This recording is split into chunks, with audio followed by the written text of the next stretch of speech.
ಪೂಜಿಸಲು ಅರಹಾಳು ನನ್ನ ತಾಯಿ ಮನದೊಳಗೆ ಮಂದಿರವ ಕಟ್ಟಿರುವಳು ಕರುಣಾಮಾಯಿ ನವಮಾಸ ಮಡಿಲಲ್ಲಿ ಕಾಯುವಳು ಹೆತ್ತ ತಾಯಿ ನೋವಲ್ಲೂ ನಗುವವಳು ಒಬ್ಬಳೇ ಹೊತ್ತ ತಾಯಿ ಜನನ ಮರಣ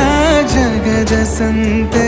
ಅದಕ್ಕೂ ಮೀರಿನಿ ಬೆಳೆದು ನಿಂತೆ ಕರುಣೆ ಸಹನೆಯ ಮೂರ್ತಿಯಂತೆ ದೇವರಿಗೂ ನೀ ಸ್ಫೂರ್ತಿಯಂತೆ ಅದೃಷ್ಟವು ನನ್ನ ಪಾಲಿಗೆ ನಿನ್ನ ಕಂದನು